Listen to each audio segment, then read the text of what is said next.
Bueno, pues muy buenas tardes a todos. Querido presidente, gracias por tus amables palabras y gracias por la invitación a este club tan señero en la historia de Valladolid y también, por tanto, en la historia de España, ¿no? Un club que se distingue por honrar la figura de don Santiago Balba y que en épocas verdaderamente complejas de la España de los años 1916, 18, 20, pues resultó una figura señera, que además hemos hablado antes, pues coincidiendo en la misma etapa con mi abuelo también en la política, de manera que de abuelos a abuelos pues estamos muy unidos. Y también nos une también otras relaciones familiares mucho más recientes, o sea que te agradezco mucho, Felipe, la invitación, a Jesús, que nos haya coordinado y que hayáis por ahí, y que hayáis tenido la generosidad de invitarme hoy, y además pues coincidiendo con el 40 aniversario, en esta época que estáis en la celebración del 40 aniversario, que para mí es todo un honor y todo un lujo inmerecido, ¿no? Porque grandes ponentes habéis tenido en esta casa y yo no hago más que aportar probablemente un modesto grano de arena y siendo el último de la fila, con lo cual pues te agradezco muchísimo, presidente.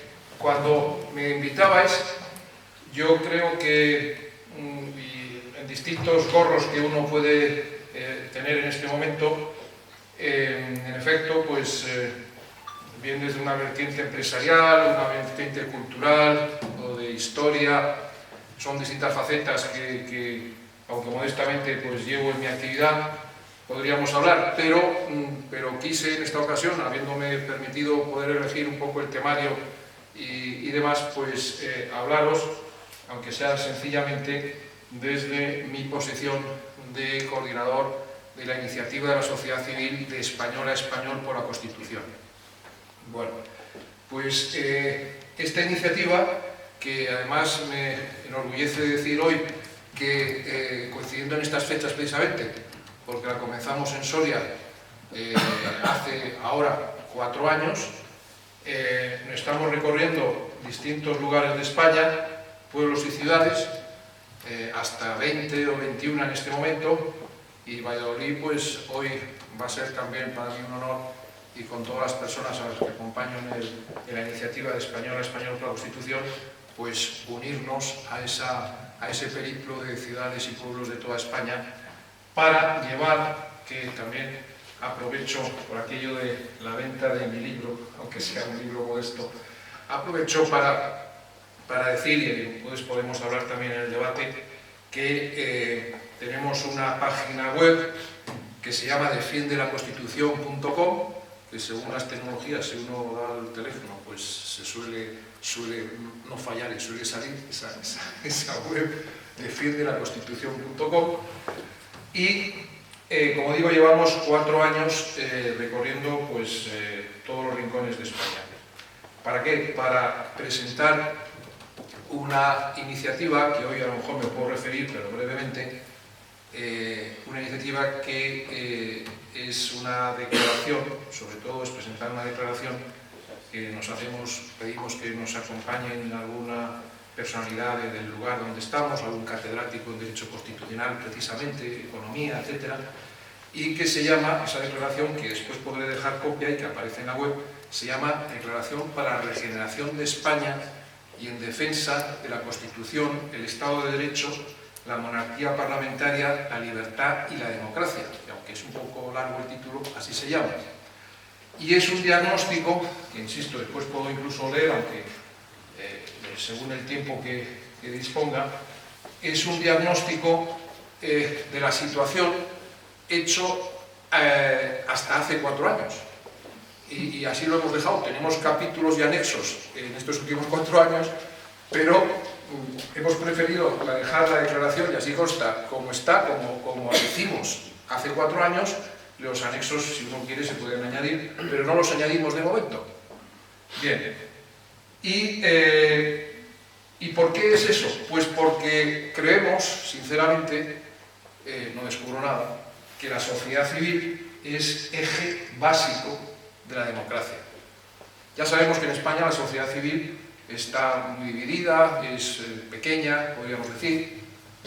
Cuando nos constituimos o logramos sumar con otros grupos acciones concretas, en cualquier plano, en el cultural, en el artístico, en el económico, en el social, en el estudios académicos, en cuestiones de medio ambiente, de medicina, en fin, cualquier materia de música, muy especialmente esto que estás aquí, en esa labor tan importante, aprovecho para decir que haces desde la música, esencial, y quiero referirme porque es una de las labores, una de las facetas de la sociedad civil que no valoramos suficiente, ¿no?, como otras. Y en efecto, la sociedad civil en España no está valorada como en otros países, como en el resto de Europa, en la que forma parte indispensable y trascendental de la vida política diaria. Y además forma parte de lo que significa el lobby bien entendido, no tiene ninguna connotación peyorativa, aunque algunos puedan creerlo, el lobby que está permanentemente en coordinación con la política, aunque mantenga su independencia, para perfeccionar y progresar en lo que significa una sociedad moderna y una democracia del siglo XXI. Todo eso en España es así, pero todo lo contrario. No se da casi en ningún momento. Bueno, quizá he empezado por lo que quería terminar con unas conclusiones, pero vaya por delante en una conclusión, dado, digamos, que estoy empezando a hablar de ello. ¿Cuál es ella? Pues que la sociedad civil hemos de tomar definitivamente el pulso de la situación en España, porque, y me van a perdonar, en el debate lógicamente podemos dirimir cualquier cuestión que no se esté de acuerdo, pero si se me permite en el grupo, además lo permiten sus estatutos, voy a ser políticamente incorrecto, manteniendo todo el respeto, lógicamente, a la educación, no podría ser de otra manera, pero voy a ser políticamente incorrecto o crítico. Ahora que no se puede ser crítico, y si uno se permite hacer crítica o formar parte de lo que significa el pensamiento libre, pues parece como que está encasillado de manera inconcebible en fundamentos o en cuestiones que nada tienen que ver con la realidad, ¿no? Y digo eso porque la sociedad civil ha de tomar el pulso, creo que indispensable y definitivo, de la situación en España. ¿Y por qué? Porque las instituciones han fallado. Yo no me atrevería nunca a decir esta barbaridad, entre comillas, no me atrevería nunca a decirlo, pero las instituciones nos están fallando, o han fallado, o están a punto de fallarnos. No sé, por decir un poco diplomático, podríamos quedarnos en esos tres niveles y sobre eso podríamos quizá discutir. Pero, como me decía un gran embajador, que le decía a don Felipe antes, que estuve con él ayer en un debate muy importante para don José Cuenca, embajador de España en Canadá, en Rusia, en Grecia, en otros países. Estábamos debatiendo ayer, él dirigía una conferencia en el Casino de Madrid, tuvimos muchas personas para hablar de Quebec, de la línea de Quebec, de la independencia, para desmontar efectivamente lo que es Quebec en relación a lo que los catalanes creen que tienen derecho, ¿no? Aparte de que la Constitución canadiense no tiene que ver con la española, y la española no permite jamás, nunca, hacer ningún proceso de autodeterminación. Pero eso hay que explicarlo, y una persona como él, que conoce bien el asunto, así lo dijo. ¿Y por qué decía eso? Pues porque, hablando con él hace año y medio, me llama un día y me dice: Amalio, ya sabes lo que ha pasado con el Tribunal Constitucional. Y digo: pues sí, embajador, pues no sé, era 2 o 3 días antes. Sí, que lo ha tomado el gobierno directamente. Y dice: sí. ¿Sabes lo que significa eso? Digo, pues no sé, embajador. Eso significa que se ha acabado la democracia en España. Todos estamos aquí pues muy alegres y muy contentos, seguramente aquí en Valladolid, pues cuando hace buen tiempo, como en Madrid o en Soria, en Almería o en San Sebastián, en cualquier sitio, pues nos tomamos una cervecita, que es lo nuestro, en España, muy agradable, pero no nos damos cuenta o no nos estamos dando cuenta, o sí, pero no queremos hacerlo conscientemente y responsablemente de la real situación en la que estamos. Vaya por delante otra vez, no es aquello de excusatio non petita, porque no lo es, pero vaya por delante que muchas veces, muchas de las cosas que yo voy a decir hoy, lo estoy ya diciendo, prometo que tengo que repensarlas 3 veces, por aquello de decir a ver si no estoy diciendo una barbaridad, porque claro, yo quiero ser muy prudente, y cuando meto la pata pido perdón, por cierto, el perdón que hoy no se pide nunca, y me enseñaba en mi casa que pedir perdón cuesta, pero cuando uno pide perdón es cuando aprende y cuando progresa. Bueno, pues pido perdón de antemano, pues si alguna barbaridad a lo largo de esta tarde pueda yo estar diciendo. Y corríjaseme, por favor, levánteme la mano antes de terminar incluso, porque eso me va a venir muy bien. Bueno, pues el diagnóstico de la situación, por eso de decir en esta hora de España, como título de esta modesta intervención, el diagnóstico de la situación lo saben todos ustedes igual que yo. Todos conocemos lo que es la evolución de estos últimos años. Bien, es verdad que en los últimos 20 años ya vamos, si somos rigurosos, haciendo un análisis severo de la situación, viendo derivas clarísimas, fomentadas por distintos gobiernos, eso es evidente, desde hace ya 20 años, pero lo de ahora, en los últimos 6 años, es ya una deriva que jamás se había producido en una democracia. Jamás. Nunca. Los elementos que demuestran ello, pues no lo voy a descubrir, porque nos pasaríamos horas. Así que he hecho un pequeño elenco para yo estar seguro de lo que digo, muy breve, de hechos, porque me gusta hablar de hechos de los últimos 2 meses. De agosto hasta aquí. Agosto parece como que está muy lejos, pero agosto es hace 2 meses nada más que lo hemos dejado, las vacaciones de verano. Puigdemont aparece en Barcelona y desaparece por arte de magia, da un mitin y nadie sabe lo que pasa. El 28 de julio gana la oposición de Venezuela, todo el mundo empieza a valorar al presidente electo y a María Corina Machado esa gesta, y a la oposición, por supuesto, que se ha unido toda la oposición para una victoria aplastante, masiva, y el presidente del gobierno, estamos en verano, callado. El Mundo Libre reconoce al Mundo González Urrutia, pasa 15 días y el presidente Sánchez sigue callado, nada, no se sabe nada. No condena a Maduro, no condena los asesinatos, no condena los secuestros, no condena a los niños que les han capturado perjudicándoles en los más mínimos derechos humanos, no condena a los encarcelados. La OEA, mientras, pues se posiciona, Chile, países que teóricamente serían difíciles de entender que pudieran posicionarse a favor de lo que ha ocurrido, de unas elecciones absolutamente complejísimas y dificilísimas, pero aún así han logrado ganarlas, también se posiciona a favor de la oposición de Venezuela. El presidente Pastrana encabeza una denuncia con 30 expresidentes, donde están también incorporados los españoles expresidentes González, Aznar y Rajoy, para llevarle a la Corte Penal Internacional, y el presidente del gobierno sigue sin decir nada. Uno de los asesinos de la Guardia Civil, que aprovecho para honrar aquí, especialmente de Barbate, es localizado en Marruecos y España no dice nada. La vicepresidenta Delcy y su hermano aparecen en la embajada nuestra en Caracas para hacer una componenda y echar de alguna manera al presidente electo, y no pasa nada. Más acusaciones a la mujer del presidente del gobierno, donde solo la primera, estoy hablando de agosto ya septiembre, donde solo la primera hace 6 o 7 meses, en cualquier país normal, solo la primera acusación de un medio de comunicación, insisto, solo la primera, tiene dos opciones un presidente de gobierno de una democracia: o bien querellarse criminalmente esa misma tarde contra ese medio, o esa misma tarde dimitir.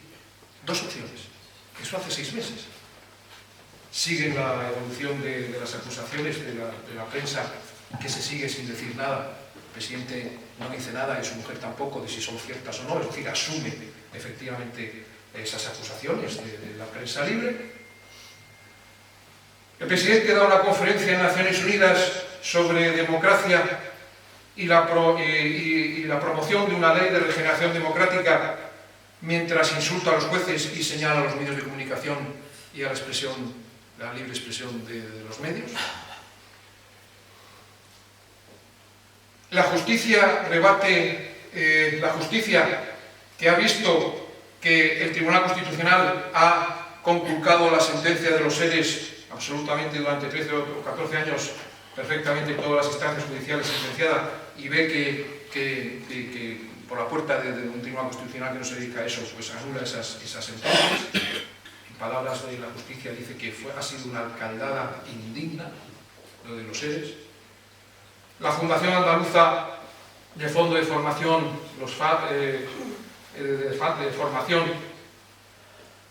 se descubre que no devuelven subvenciones y que trocean contratos para sortear las exigencias europeas. El ministro Bolaños pide respeto a todos los jueces mientras ataca al juez Peinado para proteger a la mujer del presidente del gobierno. El PNV y Bildu piden incluir el derecho a decidir en la próxima reforma del Estatuto. La Audiencia Nacional incluía a la terrorista Boto, en el caso de Miguel Ángel Blanco,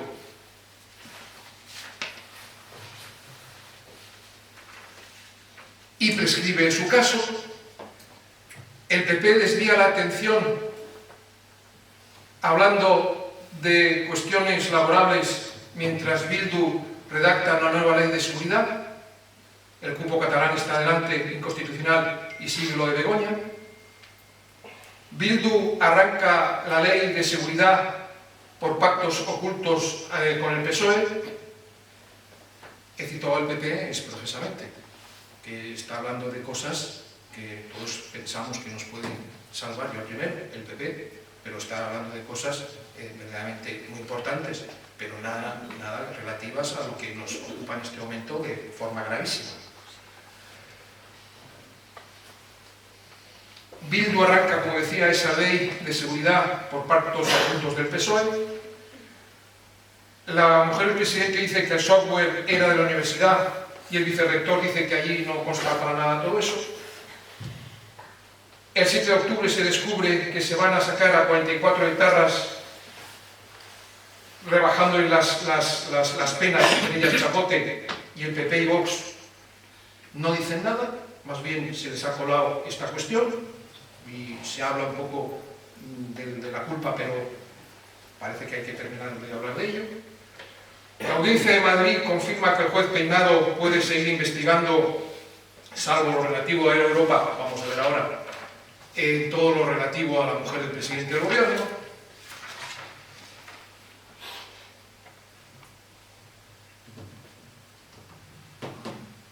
El Senado rechaza por ley, efectivamente, que no se rebajen las penas, pero el Congreso vuelve al Congreso y sin pedir informes del Consejo de Estado y nada, finalmente se aprueba la ley. Aldama, dice Hidalgo, mañana está el 1 y está tomada la decisión. La subida de impuestos de inseguridad jurídica espanta a los fondos de Estados Unidos. Sánchez, el presidente, niega que el tema de la reforma de la rebaja de penas y que el asunto de Chapote beneficia a los etarras. Se atreve a decir eso en el Congreso. El PSOE valida con sus socios que los etarras no arrepentidos vayan en listas electorales. El fiscal general es investigado ya e imputado por el Tribunal Supremo. Los proetarras presentan la próxima factura, que es rebajar los niveles de penas de encarcelamiento. La justicia dice que es extravagante la querella que Sánchez ha interpuesto contra el juez Peinado, tampoco pasa nada. El gobierno y sus socios toman el control total de la televisión española. 7 etarras a punto de la libertad tras publicar el BOE la ley que desgraciadamente, como se decía en la manifestación que tuvimos el domingo en la Plaza de Castilla por el fiscal Gordillo, que cambió su discurso, como él tenía previsto, hablar de la amnistía, de los indultos, de la rebaja, de la malversación, de tantas barbaridades, y cambió diciendo, y aprovecho para decirlo aquí, que es el hecho más grave aún que se ha producido, porque pasada la vacatio legis va a ponerse en marcha ahora, pues dentro de, no sé, 12, 14 o 15 días, esa ley que atenta directamente contra la dignidad, el honor de todas las víctimas del terrorismo, sus familias y todos los españoles de bien, y nosotros estamos callados, yo el primero.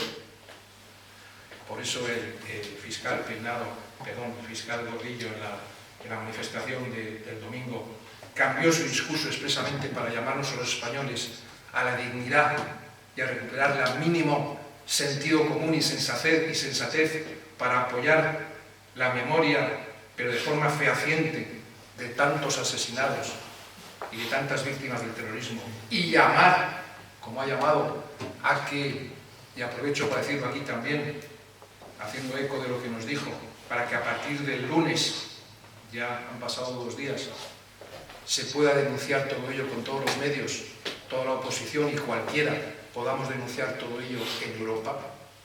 Lo subrayo aquí mismo especialmente con emoción.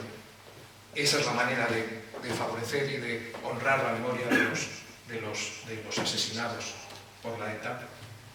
Reitero, a partir de ahora, poder denunciar con todos los medios, partidos y particulares, asociaciones, esta situación en Europa. El País Vasco destina más de 3 millones solo para el personal de sus embajadas. Cuba es apagada y en represión continua. Y hoy, 83 días sin que el presidente del gobierno haya reconocido al presidente electo Edmundo González Urrutia como presidente de Venezuela, ni haya reconocido a la oposición venezolana como ganadora limpia, con todos los atributos de complicación que ha tenido de las elecciones en Venezuela. País hermano, y que nos va en ello, el que salga un presidente criminal, nos va en ello muchísimo. Y hoy, sin reconocerlo, ni tampoco dar el pésame a los asesinados, ni tampoco denunciando a un presidente que está constatado por Naciones Unidas que es un régimen que ha cometido delitos de lesa humanidad. Y el presidente del gobierno, el único de todos los mandatarios, de los primeros ministros europeos que no lo ha hecho. Me he referido a esta brevísima, porque me dejo solamente cosas importantísimas en este breve rato de mes y medio, 2 meses. Muchas me dejo, pero he querido hacerlo para, digamos, marcar una tesis sobre la cual podamos construir una realidad. Y en todo eso resulta que tenemos un presidente del gobierno, que tendemos a olvidarlo, que lo es porque ha decidido desde hace muchos años aliarse con quien tiene su plan absolutamente determinado para destruir España.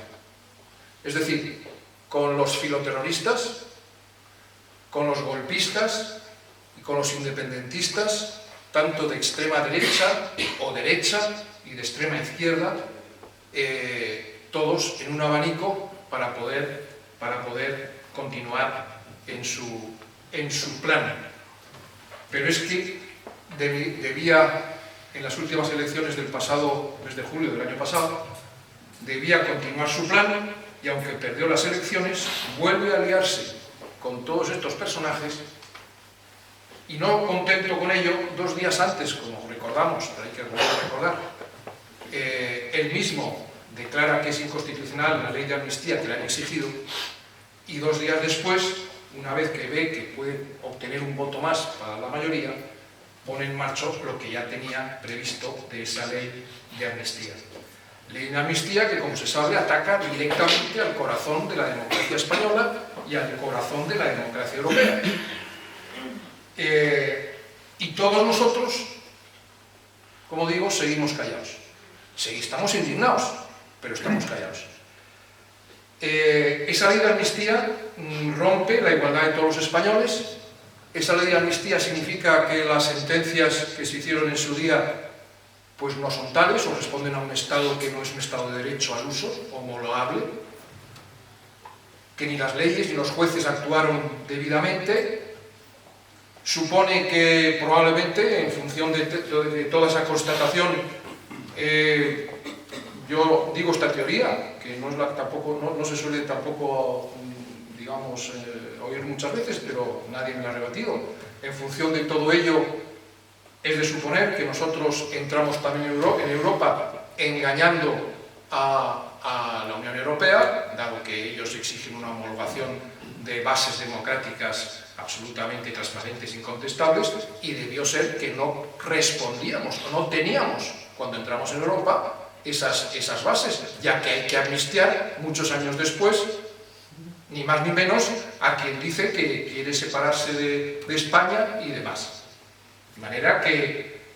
¿Y por qué todo eso? Pues porque eso se negocia con una persona que es un presunto delincuente y malhechor perseguido por la justicia, que además de permitirse el lujo de estar en Bruselas, dice y exige al presidente del gobierno que la negociación ha de ser en Suiza y ante un mediador que está acostumbrado a mediar en temas de guerrilla hispanoamericana. Y todos callados. Todos indignados, pero todos callados.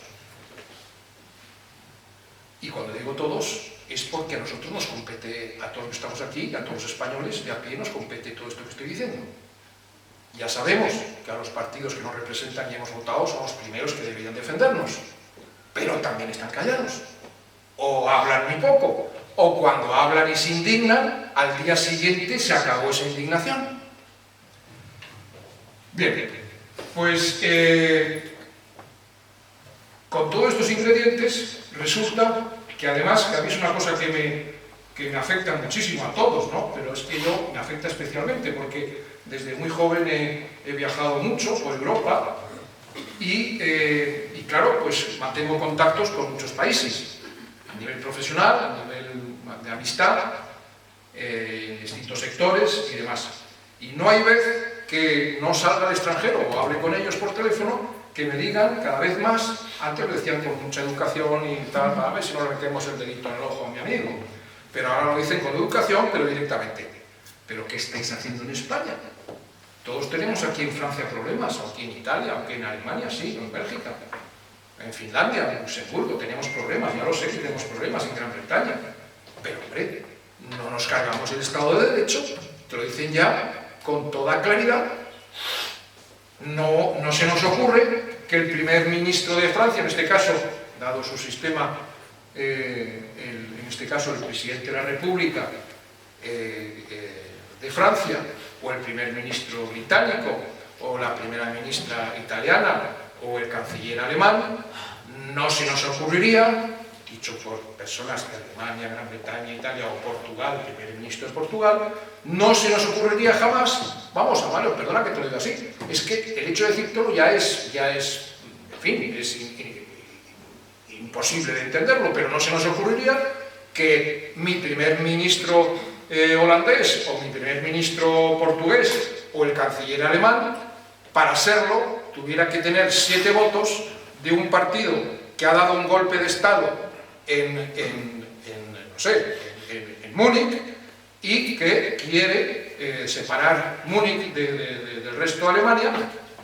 y que el canciller pacta abiertamente con él, con un mediador en Suiza, para ser primer ministro, pero que también necesita 5 votos, creo que son del partido de la Baden-Meinhof y de no sé qué otros que les hicieron en su día, también necesita esos por mucho que ya estén en una situación política, siguen siendo, su jefe es terrorista, como el nuestro es terrorista, y resulta que pacta con esos 5 votos también, porque si no tampoco le salen las cuentas. Y se entera el canciller alemán que ahora vamos a quitar a los presos la pena y las víctimas nos da igual, las alemanas, lo que haya pasado.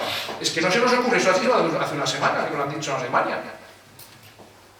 Es decir, yo creo, todos los españoles sabemos que tenemos un carácter pues muy alegre, de ver las cosas un poco con distancia, incluso de perdonar o olvidar cosas y demás, aunque también tenemos otras virtudes, otros defectos, ¿no? Somos muy pendulares, aquí no pasa nada hasta que pasa. Y entonces yo lo que pido desde la sociedad civil es que no pase nada especialmente delicado, que podamos, digamos, entre todos ser muy conscientes de esta situación. No anuncio nada nuevo diciendo lo que estoy diciendo, pero sí que quiero llamar a las conciencias de todos. Prometo que es como si estuviera hablando con mis propios hijos o con mis mejores amigos, así lo hablo. Llamar a las conciencias de todos para ser muy conscientes de la realidad, de verdadero riesgo en el que estamos en este momento en España. Inimaginable haber llegado a esta situación, pero real. A todos seguro que nos han, amigos de Venezuela, hace 8, 9, 10, 12 años, nos han advertido de la situación. Hoy estamos, algunos dicen pre-Venezuela, a mí me parece que estamos en un Venezuela muy sofisticado, puesto que todas las instituciones, salvo el Consejo General del Poder Judicial, ya hemos relatado la última ayer de Radio Televisión Española, ya fagocitada definitivamente, salvo el Consejo General del Poder Judicial, que yo pedí al PP en Bruselas, además, y viajando con Pons, uno de los viajes que él iba a negociar con Reines, comisario Reines, que por favor no pactara el Consejo General del Poder Judicial, no porque no se pudiera hacer y hubiera que hacerse, ya sabemos que estábamos en prórroga, pero es legal esa prórroga, tampoco se explica con esta claridad, que no pactará porque no se dan las circunstancias, señores. No se dan las circunstancias para pactar el Consejo General del Poder Judicial. Y además lo han pactado otra vez los políticos. ¿Es lo menos malo, se dice? Puede ser. Se ha pactado que además somos 10 y 10 y que además en igualdad de condiciones y que además inmediatamente vamos a cambiar la ley para lo que nos pide Europa, que sean los jueces lo que elijan los jueces. Sí. Pero a la tarde siguiente del pacto, el ministro Bolaños ya estaba diciendo que no era así. De manera que yo me quedo verdaderamente, perdón por la palabra, absolutamente pasmado de la situación, por decirlo, pues, digamos, muy coloquialmente, ¿no? Dicho esto,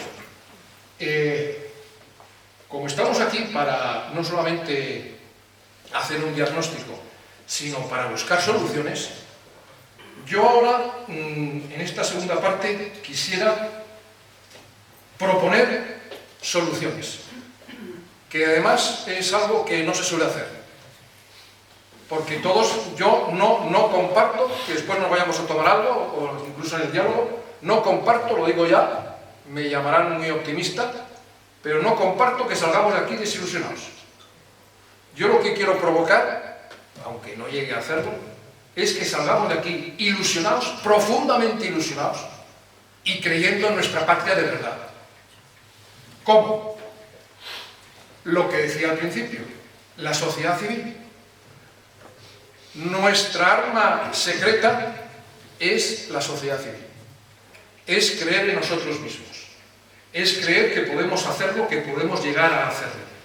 Es creer, como dice la famosa frase de Kennedy, ¿qué puede hacer América por mí? No. ¿Qué puedo hacer yo por América?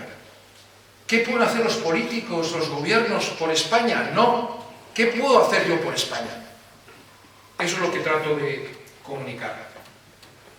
Soluciones, como digo, de la mano de la sociedad civil. Por supuesto, entiéndaseme bien, no renuncio ni quiero hacer aquí ninguna propuesta que no sea o dejarla siquiera enunciada o que pueda aparecer Ya sabemos que los partidos políticos tienen la responsabilidad. Les otorgamos cada 4 años nuestro caudal de confianza, que es el mayor caudal que se puede otorgar a alguien y que han de responder de ese caudal. Yo, si fuera político, estaría todos los días con una responsabilidad y una precaución enorme de seguir hablando por mis votantes con plena responsabilidad, si yo fuera político.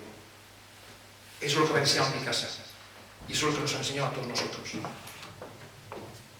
Bien, por eso digo que sin renunciar a ayudar a los políticos y a los partidos, etcétera, y les votaremos en la próxima vez, ojalá sea lo antes posible, esperemos que así sea, sin renunciar a ello, yo propongo que la sociedad civil definitivamente tomemos la antorcha de la regeneración de la democracia.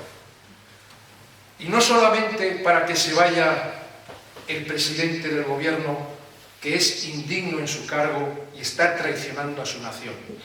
Está siendo cómplice, conscientemente, de quien formalmente todos los días, no hay que interpretar nada, su programa es la destrucción de España. Ergo, si yo pacto con él, estoy siendo cómplice y promotor diario de esa destrucción de España. Señor presidente del gobierno, lo digo eso porque se lo he dicho por escrito también en varias ocasiones. De manera que, si eso es así, lo que propongo es distintos frentes. El frente jurídico es esencial. Ya lo estamos poniendo en marcha entre muchos. Asociaciones, colectivos. Por primera vez va a ser un año ahora en diciembre y enero, cuando todo el mundo judicial, del Poder Judicial, se puso en pie por primera vez en la historia, la judicatura, la abogacía, todo lo que significa el mundo del derecho, en contra de la ley de amnistía, que vuelvo a ella porque es clave de bóveda de esta situación, y pedimos de la sociedad civil que no se pusiera en marcha, y ahora seguimos pidiendo y recabando firmas para que se derogue todos los días. Y como digo, el frente judicial es absolutamente esencial. Lo que están haciendo los jueces son unos verdaderos héroes, con toda la oposición del mismísimo gobierno, jamás imaginable en un gobierno democrático que un presidente del gobierno y su gobierno tengan las consignas para atacar diariamente a la judicatura, inimaginable, y tampoco para atacar a la prensa libre y a la libertad de expresión, inimaginable. No voy a repetir otra vez nosotros qué, pero ya sabemos que tenemos que, estoy en la fase de soluciones. Como digo, todo el frente judicial. Vamos a tener reuniones en breve con juristas de primer nivel para ver si